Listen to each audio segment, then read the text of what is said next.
국민청원 홈페이지입니다. 청소년 범죄 처벌을 강화해달라는 청원에 16만 명 넘게 동참했습니다. 부산 여중생 사건으로 이런 요구는 더욱 커지고 있습니다. 가해자 중 한 명이 나이가 어리다는 이유로 처벌 대상에서 빠질 가능성이 있기 때문이죠. 오늘 팩트체크는 소년 범죄 처벌 연령 적정한가를 주제로 정했습니다. 오대영 기자 시작해볼까요? 오늘의 핵심 키워드는 만 14세입니다. 네. 만 14세 미만의 청소년은 범죄를 저질렀어도 형사처벌을 받지 않습니다. 사회봉사나 소년원 입소 등의 보호처분만 받게 되는데요. 반면에 14세 이상은 정도에 따라서 형사처벌도 받습니다. 물론 성인에 비해서는 형이 감경됩니다. 이렇게 된 이유는 형법과 소년법에 있는데요. 14세가 되지 않은 자의 행위는 벌하지 않는다라는 규정입니다. 1953년에 법이 만들어져서 지금까지 유지되고 있습니다. 부산 여중생 사건의 경우에 가해자 3명은 14세 이상이지만 1명이 미만이어서 처벌 대상이 되지 않는다는 논란이 일고 있습니다. 네, 1953년에 법이 만들어졌으니까 60년 넘게 지금 유지가 되고 있는 건데 그 기준을 14세로 정한 이유가 있습니까?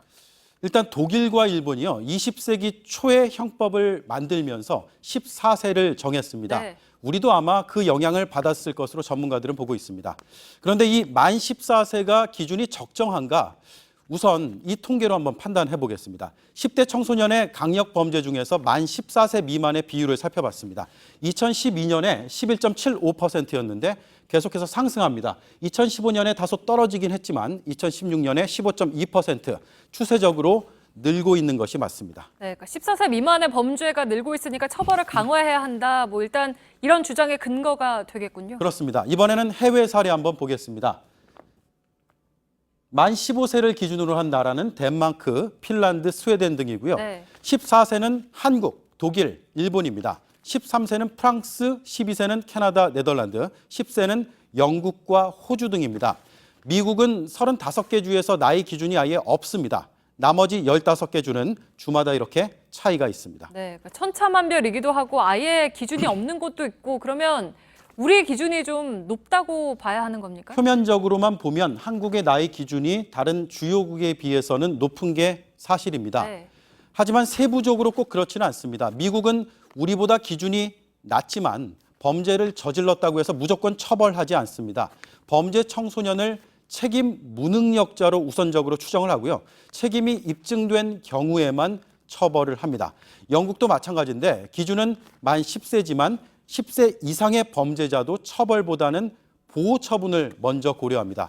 따라서 나이의 수치만으로 한국의 기준이 높다, 낮다를 평가하기는 어렵습니다. 네, 그러면 국제적인 추세는 어떻습니까? 연령 기준을 좀 낮추는 쪽입니까? 아니면 올리는 쪽입니까? 유엔의 판단을 한번 보겠습니다. 2007년에 유엔 아동권리위원회가 회원국에게 이런 권고를 내렸습니다.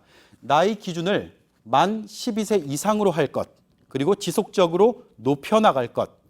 강제성은 없지만 국제적인 추세는 알 수 있습니다. 또 1987년에 유엔 총회에선 정신적 성숙도를 고려해서 너무 낮은 연령으로 정해선 안 된다고 결의한 바가 있습니다. 네, 국제적인 추세는 그렇고 그러면 또 다른 판단 근거가 있습니까? 네, 만 14세 미만이라는 기준을 2002년에 헌법재판소에서 헌재 심판을 한 적이 있는데 당시에 지나치게 높다고 할 수 없다라면서 합헌 결정이 나왔습니다. 헌재는 그러면서도 입법부의 재량으로 바꿀 수 있다는 점을 강조했는데 그 뒤에 2009년, 2011년, 2012년에 개정안이 발의가 됐습니다. 국회에서 공론화의 기회가 있었습니다. 하지만 제대로 논의하지 못하고 모두 폐기됐습니다. 만 14세의 기준이 적정한가? 그 답은 바로 이 공론화에 있습니다. 지금 강력 처벌을 외치는 시민들의 목소리 분명히 그럴 만한 이유가 있습니다. 법학계에선 일부의 범죄 행위로 체계를 바꾸는 건 신중해야 한다고 말하고 있습니다. 네, 그런 사회적 요구를 녹여내서 합의를 이끌어내야 하는 의무 결국에는 국회에 있겠죠. 팩트체크 오대영 기자였습니다.